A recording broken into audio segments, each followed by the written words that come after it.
اعوذ باللہ من الشیطان الرجیم بسم اللہ الرحمن الرحیم ومن قتل مظلوما فقد جعلنا لولیہ سلطانا فلا یسرف فی القتل انہ کان منصورا۔ اور جو شخص قتل کر دیا جائے ظلمن فقد جعلنا لولیہ سلطانا، پس تحقیق کہ ہم نے اس کے وارث کے لیے زور دیا ہے، قدرت دی ہے، اختیار دیا ہے، تو پس تحقیق کہ ہم نے اس کے وارث کے لیے اختیار دیا ہے۔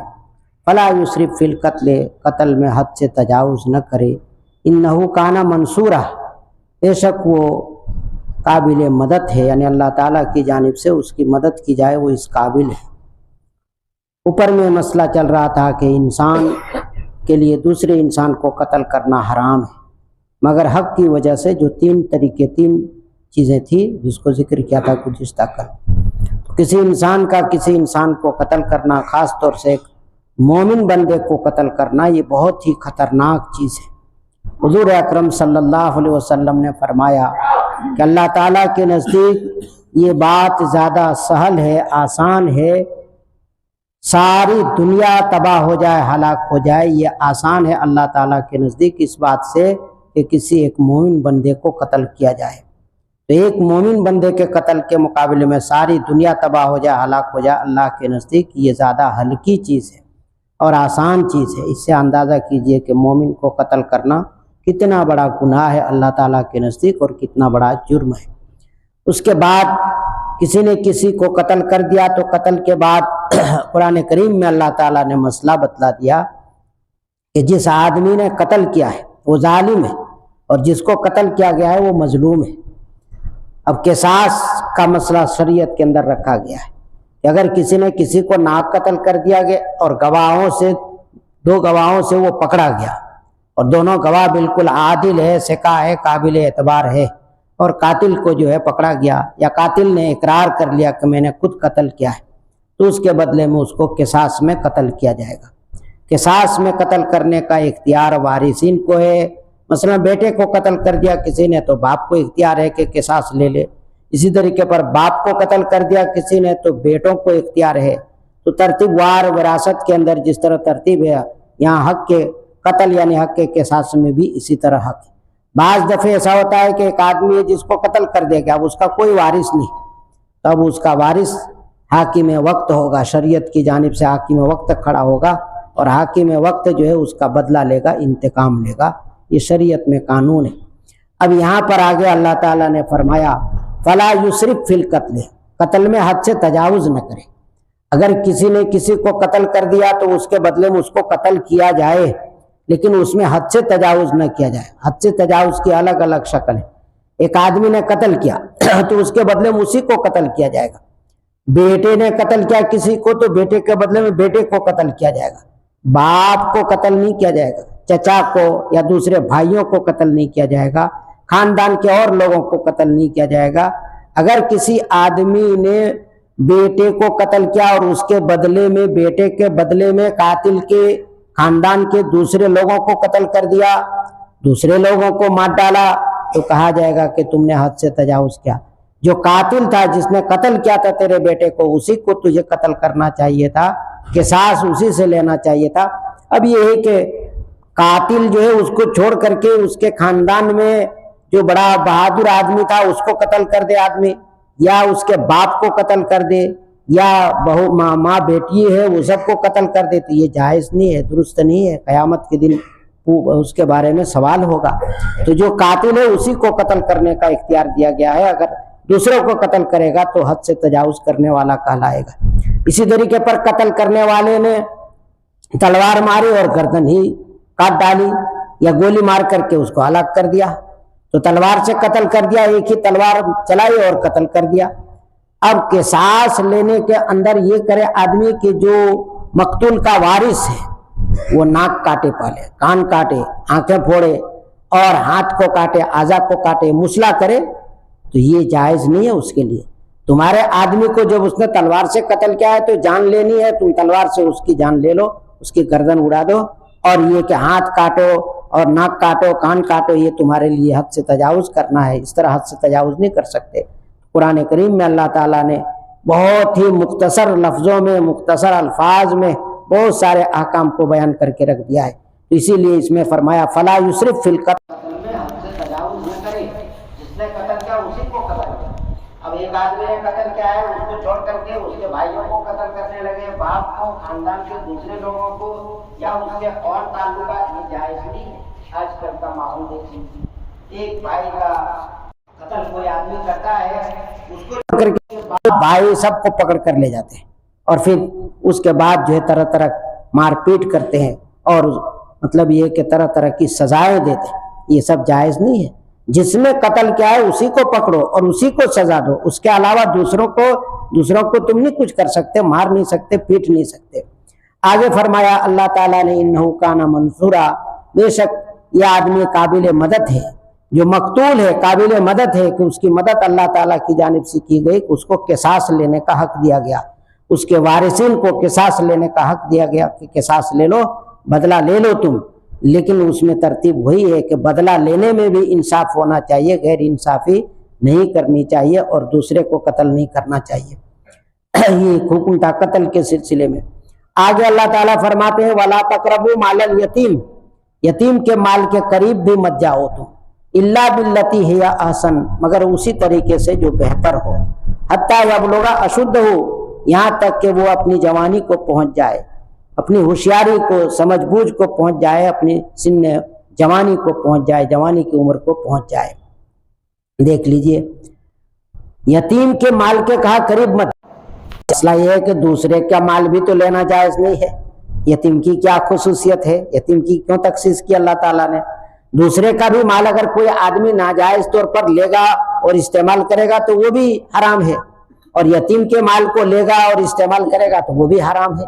تو یتیم کے مال کے لینے کا ذکر اللہ تعالیٰ نے کیوں فرمایا؟ دوسرے کا مال بھی لینا اور استعمال کرنا وہ بھی حرام ہے، وہ بھی ناجائز ہے، لیکن یتیم کے مال کے قریب مت جاؤ، اللہ تعالیٰ فرما رہے ہیں دوسرے کے مال کو بھی ناحق طور پر لے لینا اور ناحق طور پر قبضہ کر کے استعمال کرنا جائز نہیں ہے، لیکن یتیم کو جو اللہ تعالیٰ نے خاص طور سے ذکر کیا وہ اس لیے ذکر کیا کہ یتیم بچہ،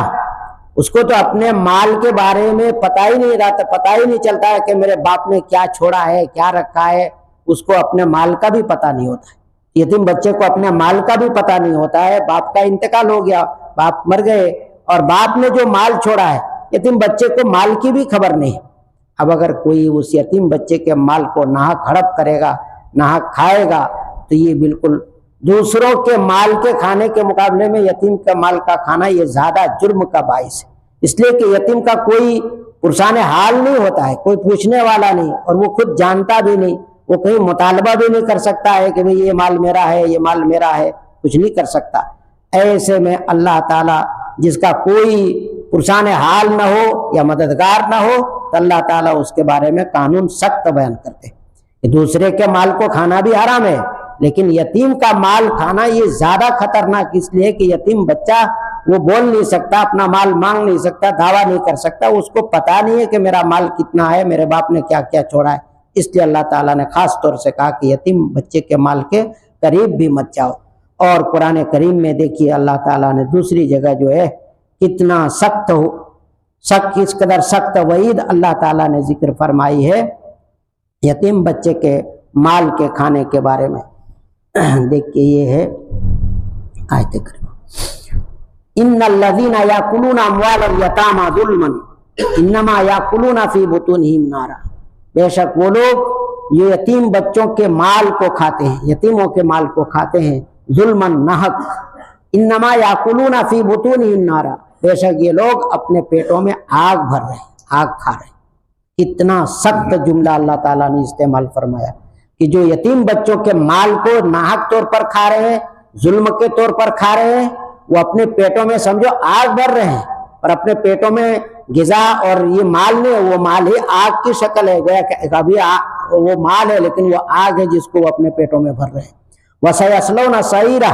اور ان قریب وہ جہنم میں پہنچ جائے گا۔ تو یتیموں کے مال کے کھانے والے کے بارے میں اللہ نے فرمایا کہ وہ اپنے پیٹوں میں آگ بھر رہے ہیں اور اس کی وجہ سے وہ جہنم میں جائے گا۔ اللہ تعالی ہم سب کی حفاظت فرمائے۔ یتیم کے مال کے بارے میں بہت سخت مسائل ہمارے علماء نے ذکر فرمائے۔ ایک باپ کا انتقال ہو گیا، اب اس کے 5 بچے ہیں، 5 لڑکے ہیں، 5 لڑکوں میں سے 2 لڑکے بڑے ہیں، 3 لڑکے چھوٹے ہیں، نابالغ ہیں۔ اب نابالغ بچے ہیں اور 2 بڑے ہیں، اب وہ باپ کا انتقال ہو گیا، لیکن گھر والے کیا کرتے ہیں، خاندان والے مل جل کر کے اس کے مال کو خرچ کرنا شروع کر دیتے ہیں۔ خرچ کرنا یہ ہے کہ بھئی جیسے کہ غریبوں میں، یتیموں میں خرچ کرو، باپ کا مال ہے غریبوں کو دو، یتیموں کو دو، محتاجوں کو دو، اس طرح کرنا شروع کر دیتے ہیں۔ ظاہر بات ہے کہ اگر سب کے سارے بچے، 5 بچے سب بالغ ہیں، بڑے ہیں، اور سب راضی ہیں اور خوش ہے کہ یہ میراث کا مال جو باپ نے چھوڑا ہے ابھی تقسیم نہیں کیا ہے، تقسیم سے پہلے 5 بھائی ہے، 5 بیٹے سب بالغ ہیں، اور وہ راضی خوشی سے سب خرچ کرے تو کوئی حرج نہیں۔ لیکن 2 بیٹے بڑے ہیں اور 3 بیٹے چھوٹے ہیں، چھوٹے بیٹے جو نابالغ ہے اس کا مال میں حق ہے، میراث میں حق ہے، اور وہ اجازت دے یا نہ دے اس کی اجازت کا اعتبار نہیں ہے۔ اس لیے یتیم بچوں کے مال کو 2 بڑے بھائی، اگر جو 2 بڑے بھائی 2-3 چھوٹے بھائیوں کے مال کو خرچ کرنا چاہے تو خرچ نہیں کر سکتے۔ یہ بھی بہت سخت مسئلہ ہے کہ وہ چھوٹے ہیں تو ان کی اجازت کا تو کوئی مسئلہ ہی نہیں، وہ بیچارے ابھی معصوم ہیں، تو ان کے مال کو بڑے 2 بھائی اگر خرچ کرنا چاہے تو نہیں خرچ کر سکتے۔ تو یہ تو لینے غریبوں کو، محتاجوں کو، کبھی کبھی بیواؤں کو دینا شروع کر دیتے ہیں بغیر چھوٹے بچوں، یعنی چھوٹے بچے جب تک بالغ نہ ہو اس سے پہلے، یہ جائز نہیں ہے، درست نہیں ہے، بہت سخت مسئلہ ہے۔ اس کے بعد مان لیجئے کہ یتیم بچے ہیں، اب مان لیجئے باپ نے کسی کو ذمہ دار بنا دیا کہ بھئی دیکھو میری موت کا وقت آ گیا ہے اور میں تمہارا ولی بناتا ہوں اپنے بچوں کے بارے میں۔ یا مان لیجئے کہ جیسے میں نے کہا کہ 5 لڑکے ہیں، 2 لڑکے بڑے ہیں، سمجھدار ہے، ہوشیار ہے، سارا مال نظام سنبھال رہے ہیں، اور باپ کا انتقال ہو گیا، تو ظاہر بات ہے کہ اگر یہ دونوں بھائی ناحق طور پر اگر باپ کی میراث میں سے کچھ مال لے لیں گے اور دبا لیں گے تو یتیم بچوں کا مال دبانے والے ہوں گے، اور یہ گویا کہ یتیم بچوں کے مال کھانے کی وجہ سے اپنے پیٹوں میں آگ بھرنے والے ہیں۔ تو یتیم بچوں کے مال کے بارے میں بہت سخت وعید بھی اللہ تعالیٰ نے فرمائی اور سخت حکم بھی فرمایا، اس سے انسان کو پرہیز کرنا چاہیے، بچنا چاہیے۔ فرمایا وَلَا تَقْرَبُوا مَالَ الْيَتِيمِ، یتیم کے مال کے قریب بھی مت جاؤ، یعنی بالکل ہاتھ مت لگاؤ، استعمال کرنے کی کوشش مت کرو، إِلَّا بِالَّتِي هِيَ أَحْسَنُ، مگر اسی طریقے سے جو بہتر ہو، اسی طریقے سے جو بہتر ہو کہ مثلا مان لیجئے کہ 3 یتیم بچے ہیں اور ایک آدمی کو باپ نے ذمہ دار بنا دیا کہ بھئی دیکھو میرا کوئی پرسان حال نہیں ہے، تم کو میں ولی بناتا ہوں، سرپرست بناتا ہوں، اپنے بچوں کے بارے میں ذرا خیال رکھنا، لحاظ رکھنا۔ تو اب وہ 3 بچوں کے لیے اگر مان لیجئے کہ کھانا الگ سے بنائے گا تو خرچ زیادہ پڑے گا، اور اپنے بال بچے 7-8 ہیں ان کے ساتھ تینوں کا کھانا بنا لیں گے تو خرچ کم پڑے گا۔ تو یہاں پر ہمارے فقہا نے اجازت دی ہے کہ یتیم بچوں کا، جس میں یتیم بچوں کی بھلائی ہو، کہ 3 بچوں کا اگر تینوں ٹائم ناشتہ اور کھانا الگ الگ بنائے تو خرچ بہت بڑھ جاتا ہے، لیکن ایک آدمی جس کو ولی بنایا، ذمہ دار بنایا، اس کے 7 بچے اور گھر میں 7 آدمی ہے، 7 کے ساتھ ان تینوں کا بھی کھانا ملا کر کے بنا دے تو اس میں خرچ کم پڑتا ہے۔ تو کہا کہ اس طریقے پر اگر ان کا خرچ ساتھ میں بنا کر کھلانے میں کم پڑتا ہو تو یہی طریقہ تم اختیار کرو۔ تو اسی کو کہا الا باللتی ہی احسن، مگر اسی طریقے سے جو بہتر ہو، یتیم بچوں کے مال میں نقصان نہ ہو۔ اگر فائدہ ہو ساتھ میں بنانے میں، ساتھ میں کھلانے میں، تو ساتھ میں کھلاؤ، لیکن حساب سے لے لو اور حساب سے خرچ کرو۔ یہ تفصیلات اور بھی اس میں جزیات ہیں، الگ الگ مسائل ہیں۔ اب یہ یتیم بچے کے مال کو ہم اور آپ کب اب تک اپنے قبضے میں رکھ سکتے ہیں؟ یا جیسے باپ کا انتقال ہو گیا، بڑا لڑکا ہے، ہوشیار سمجھدار، جو 3 یا 4 چھوٹے چھوٹے ان کے بھائی ہیں، ان کے مال کو وہ اپنے قبضے میں کب تک رکھ سکتا ہے؟ حتی یبلغ اشدہ، یہاں تک کہ وہ اپنی جوانی کی عمر کو پہنچ جائے۔ جوانی کی عمر کو پہنچ جائے، ایک تو یہی ہمارے یہاں ہے کہ بھائی اشدہ، اپنی جوانی کی عمر کو پہنچ جائے۔ اب جوانی کی عمر کیا ہے؟ تو اس سلسلے میں ہے کہ 15 سال کی عمر کو بچہ پہنچ جائے تو بلوغ کا حکم لگ جاتا ہے۔ بچی ہو یا بچہ ہو، 15 سال کی عمر کو پہنچ جائے تو بلوغ کا حکم لگ جاتا ہے۔ اور ایک ہے علامت کے ذریعے سے بالغ ہونا، بچہ یا بچی علامت کے ذریعے سے بھی بالغ ہوتی ہے۔ مثلا بچی ہے اور 11 سال میں حیض کا آنا شروع ہو گیا، خون کا سلسلہ شروع ہو گیا، یا 12 سال کی ہے اور حیض کا سلسلہ شروع ہو گیا تو اس پر بلوغ کا حکم لگ جائے گا۔ ہمارے یہاں ایک چیز یاد رکھ لیجئے، حضرت عائشہ رضی اللہ تعالیٰ عنہ کے بارے میں یہ بہت سارے یہود نصارہ مشرکین اعتراضات کرتے ہیں کہ 9 سال کی عمر میں نکاح کر لیا حضور صلی اللہ علیہ وسلم۔ یہاں پر یاد رکھیے کہ عرب کی سرزمین گرم سرزمین ہے، کھانا پینا بھی ان لوگوں کا اس وقت اس زمانے میں گرم، اب آج بھی گرم ہی تھا، کھجور کا کھانا اور اسی طریقے پر کشمش ہے، یہ ساری چیزیں گرم پڑتی ہیں۔ اور گوشت ہمارے یہاں دیکھ لیجئے کہ وہی کتنا چاہیے، 250 گرام، کتنا چاہیے کہ 300 گرام، 250 300 اس طرح کا ہمارے یہاں مسئلہ ہے گوشت میں۔ عرب میں یہ مسئلہ آج بھی الحمدللہ نہیں ہے، اور پہلے تو تھا ہی نہیں۔ بکرا ذبح کرتے تھے، علائش کو صاف کرتے تھے، اور وہ لوگ مسالہ وسالہ تو کھاتے نہیں، جیسے ہم لوگ جو ہے گوشت کھا رہے ہیں کہ مسالہ کھا رہے ہیں، پتہ ہی نہیں چلتا ہے بعض جگہوں میں، تو وہ لوگ مسالہ وغیرہ استعمال نہیں کرتے تھے، گوشت کو ڈال دیتے تھے، پکا دیتے تھے اور اسی کو وہ لوگ کھاتے تھے۔ تو گوشت کا استعمال وہ لوگ کثرت سے کرتے تھے، کھجور کا استعمال کثرت سے کرتے تھے، اور یہ ساری چیزیں سب گرم ہے، اور وہ علاقہ بھی گرم ہے، عرب کا علاقہ، عرب کی سرزمین بھی گرم ہے۔ اس دور میں اور اس زمانے میں بچیاں، آج بھی بچیاں جو ہے جلد بالغ ہو جاتی تھی، حیض کا آنا شروع ہو جاتا تھا اور بلوغ کا حکم لگ جاتا تھا، تو اس لیے اس سے اعتراض کرنا بالکل صحیح نہیں ہے۔ مدینہ منورہ میں بے شمار یہودی تھے، وہ لوگ بھی تو اعتراض کر سکتے تھے کہ حضور اکرم صلی اللہ علیہ وسلم نے ایک مطلب ہے کہ بہت کم عمر والی بچی سے نکاح کر لیا، اعتراض کرتے، لیکن یہودیوں میں، سارے عرب کے لوگوں میں یہ رواج تھا کہ مطلب ہے کہ بچی بالغ ہو جائے، حیض کا سلسلہ شروع ہو جائے، کون آنا بالغ ہو گئی، نکاح کر دیتے تھے۔ تو اس لیے اس سے کوئی ہمارے دلوں میں وسوسہ نہیں آنا چاہیے، کھٹک اور کوئی کسی قسم کی بدگمانی نہیں ہونی چاہیے، جیسے یہ ظالم لوگ اس چیز کو بہت پھیلاتے ہیں کہ بھئی ایسا کیسے ہو گیا۔ ایسا اس لیے ہوا کہ وہاں کی آب و ہوا ایسی تھی، گرم غذا، گرم سرزمین، غذائیں سب گرم، تو بچیاں جلدی بالغ ہو جاتی تھی۔ تو بہرحال بلوغ کے سلسلے میں ایک اور بچی جو ہے بالغ ہو جائے گی علامت سے، یعنی حیض کا سلسلہ شروع ہو جائے تو بلوغ کا حکم لگ جائے گا۔ بچے کے بارے میں بھی یہی ہے کہ اگر بچہ جو ہے اس قابل ہو جائے کہ کسی عورت سے ملاقات کرے اور حمل ٹھہر جائے تو اس صورت میں اس پر بھی بلوغ کا حکم لگتا ہے، لیکن اگر کوئی علامت نہ پائی جائے تو اس صورت میں حکم لگتا ہے 15 سال کی عمر کو بچہ یا بچی پہنچ جائے تو بلوغ کا حکم لگتا ہے۔ اور ایک قول یہ ہے کہ بچے کے اوپر 18 سال کی عمر میں بلوغ کا حکم بعض لوگوں نے لگایا ہے، اور بچی کے اوپر 17 سال، لیکن مفتہ بھی قول جو ہے 15 سال۔ تو آج کل دیکھتے ہیں بہت ساری جگہوں میں پوچھتے ہیں کہ میرا بچہ 15 سال کا ہو گیا ہے، تراویح پڑھا سکتا ہے کہ نہیں؟ تو 15 سال کی عمر کے بچے عام طور پر تراویح پڑھائے، کوئی حرج نہیں، بالغ ہو چکا ہے عمر کے اعتبار سے، اس لیے لگا۔ اب یہاں پر بھی وہی ہے کہ جب جوانی کو پہنچ جائے تو یتیم بچہ یتیم نہیں رہتا ہے، یاد رکھ لیجئے، باپ کا انتقال ہو گیا اور بچہ 18 سال کا ہو گیا یا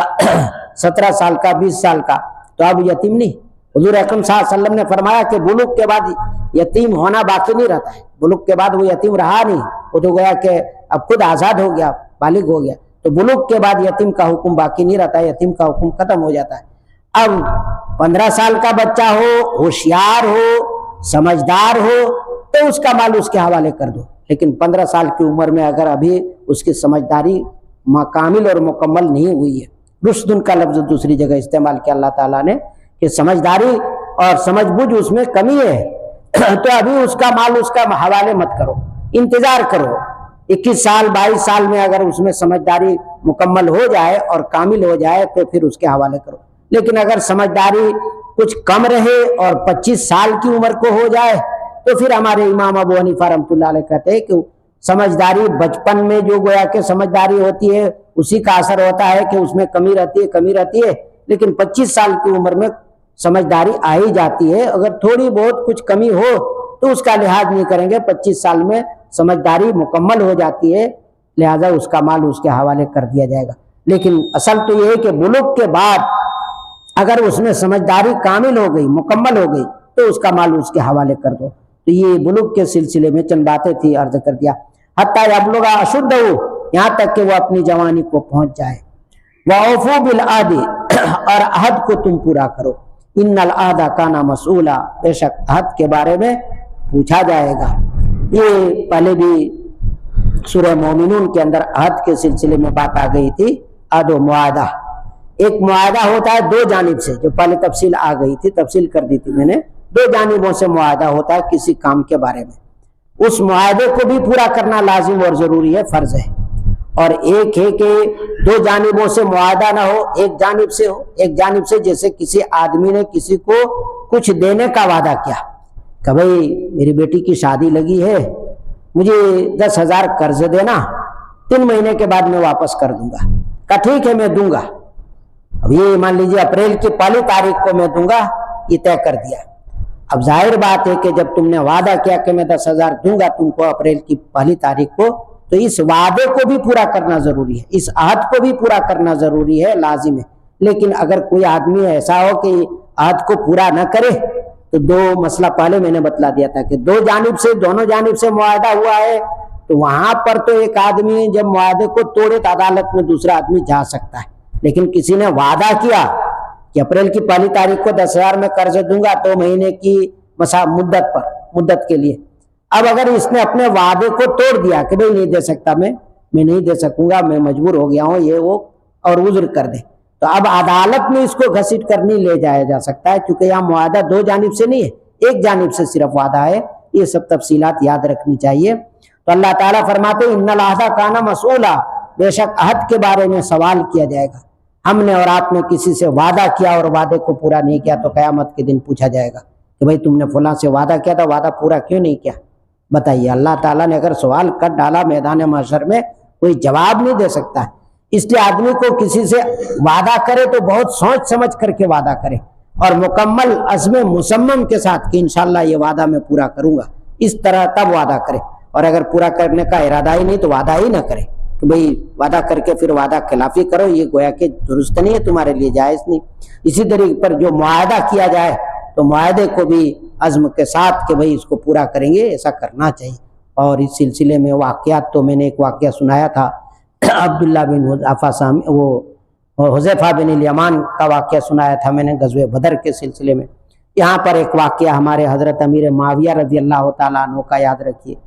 کہ ان صحابہ کرام نے عہد و پیمان کو اور معاہدے کو کیسے پورا کیا۔ کسی قسم کی ان لوگوں نے عہد و پیمان کے اندر لچک نہیں رکھی، عہد و پیمان کو پورا کیا۔ امیر معاویہ اللہ تعالیٰ عنہ ملک شام کے گورنر رہے، عمر فاروق کے زمانے میں، عثمان غنی کے زمانے میں، بڑی لمبی مدت تک، اور رومیوں کے ساتھ ان کو واسطہ پڑتا تھا، رومیوں کے ساتھ جنگیں ہوتی تھی، لڑائیاں ہوتی تھی۔ اب اس کی وجہ سے وہ ہر وقت پریشانی میں رہتے تھے اور تیاری میں بھی رہتے تھے۔ رومیوں کے ساتھ انہوں نے ایک مرتبہ معاہدہ کیا کہ بھئی اتنی مدت تک تم ہمارے ملک پر حملہ مت کرنا، اتنی مدت تک ہم تمہارے ملک پر حملہ نہیں کریں گے۔ معاہدہ ہو گیا۔ اب مدت پوری ہونے سے پہلے حضرت امیر معاویہ نے یہ سوچا کہ مدت تو پوری ہو جائے گی اتنے دنوں میں،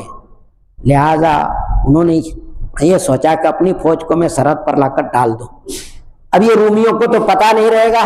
اور جب مدت پوری ہو جائے گی، جس دن مدت پوری ہوگی اسی دن ہم اپنی فوج کو ان کے ملک میں ڈال دیں گے اور علاقے کے علاقے کو فتح کر لیں گے۔ یہ انہوں نے پروگرام بنایا، اپنی فوج کو سرحد کے کنارے لا کے ڈال دیا۔ اور جس دن مدت پوری ہوئی تو مدت پوری ہونے کے بعد مسئلہ یہ کہ پہلے تم ان کو اطلاع دو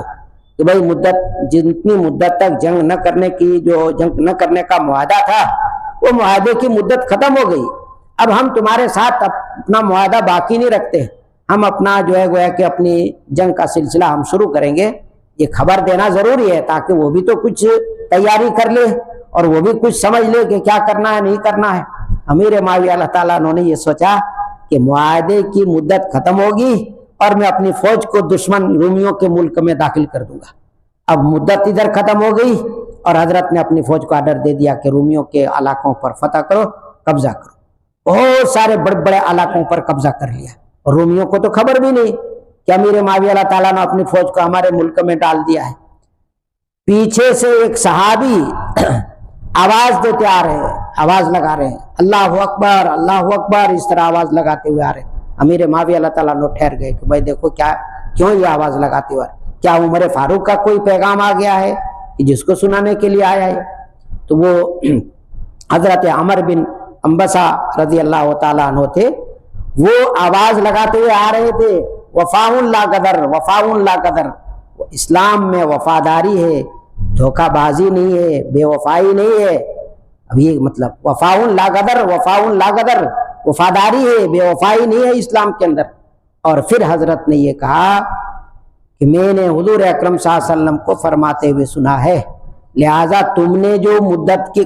معاہدے کی مدت ختم ہوئی اور اپنے لشکر کو دشمن کے ملک میں داخل کر دیا اور علاقے کو فتح کر لیا، یہ فتح کرنا تمہارے لیے جائز نہیں ہے، درست نہیں ہے۔ امیر معاویہ اللہ تعالیٰ عنہ کے سامنے جب اس صحابی نے حضور کی حدیث سنائی اور کہا وفاء لا قدر،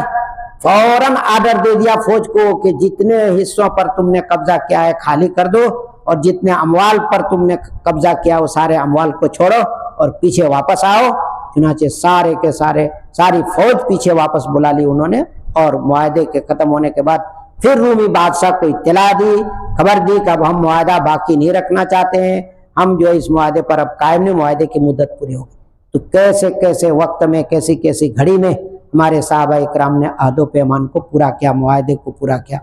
کیوں؟ ان العہد کان مسئولا، بے شک عہد کے بارے میں سوال کیا جائے گا۔ تم نے کسی کے ساتھ عہد و پیمان کیا ہے اور اس کے بارے میں قیامت کے دن سوال کیا جائے گا، اس کے بارے میں پوچھا جائے گا۔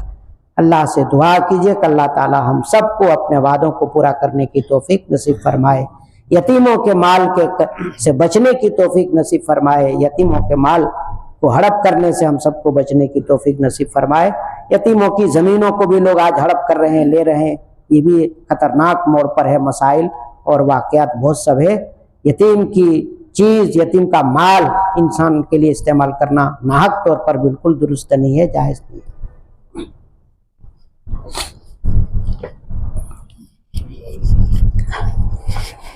بسم اللہ الرحمن الرحیم۔ یا احد الصمد الذی لم یلد ولم یولد ولم یکن له کفوا احد۔ ربنا آتنا فی الدنیا حسنۃ وفی الآخرۃ حسنۃ وقنا عذاب النار وقنا عذاب القبر وقنا عذاب الحشر وقنا عذاب الدین۔ ربنا لا تزغ قلوبنا بعد اذ ہدیتنا وہب لنا من لدنک رحمۃ انک انت الوہاب۔ یا الہ العالمین، یا اکرم الاکرمین، یا ارحم الراحمین، تو ہم سب کے گناہوں کو معاف فرما، ہم سب کی خطاؤں سے تو درگزر فرما، ہم سب کی لغزشوں سے تو درگزر فرما۔ یا الہ العالمین، یا اکرم الاکرمین، آج ہم نے تیرے کلام پاک کو پڑھا جس میں ناحق قتل کرنے کا ذکر ہے، جس میں یتیموں کے مال کے کھانے کا ذکر ہے، یا اللہ عہد و پیمان کے پورا کرنے کا ذکر ہے۔ پروردگار عالم، ناحق کسی کو قتل کرنے سے ہم سب کی حفاظت فرما، یتیموں کے مال کو ہڑپ کرنے سے، کھانے پینے سے ہم سب کی حفاظت فرما، ہمارے بال بچوں کی حفاظت فرما۔ یا اللہ پروردگار عالم، عہد و معاہدے کے پورا کرنے کا ذکر تو نے فرمایا ہے، یا اللہ ہم سب کو اپنے کرنے کی ہمارے درمیان دوسرے کے ساتھ معاہدہ کر کے بیٹھے ہوئے، یا اللہ اس معاہدے کو بھی پورا کرنے کی توفیق نصیب فرما۔ یا پروردگار عالم، یہ رمضان المبارک کا مہینہ ہے، برکت والا مہینہ ہے، رحمت والا مہینہ ہے، یا اللہ ہم سب کے گھروں میں رحمتیں نازل فرما، برکتیں نازل فرما، شرور و فتن سے ہم سب کے گھروں کی حفاظت فرما۔ ظالم کفار مشرکین آج ظلم پر اڑے ہوئے ہیں، ڈھلے ہوئے ہیں، مسلمانوں کے گھروں کو نیست نابود کرتے ہیں، مسلمانوں کے مالوں کو لوٹ رہے ہیں، لپیٹتے ہیں۔ پروردگار عالم مسلمانوں پر رحم فرما، ہمارے گھروں پر رحم فرما، ہمارے گھروں کی حفاظت فرما، ہمارے مالوں کی حفاظت فرما، ہماری جائیدادوں کی حفاظت فرما، ہماری ماں بہنوں کی آبرو عزت کی حفاظت فرما۔ یا اللہ سرور و فتن سے سب کی حفاظت فرما۔ یا اللہ ہم سب کے ایمان کو مضبوط فرما، قائم و دائم فرما، استقامت علی الدین نصیب فرما۔ جہاں جہاں پر مسلمانوں پر مظالم ہو رہے ہیں، یا اللہ تو غیب سے مدد فرما، نصرت فرما، ہمارے فلسطین کے بھائیوں کی تو مدد فرما، نصرت فرما، ان سب کی تو حفاظت فرما۔ یا اللہ ہم سب کی ان ٹوٹی پھوٹی دعاؤں کو حضور اکرم صلی اللہ علیہ وسلم کے صدقے اور توفیل میں قبول فرما۔ صلی اللہ تعالی علی خیر خلقہ محمد و آلہ و صحبہ اجمعین برحمتک یا ارحم الراحمین۔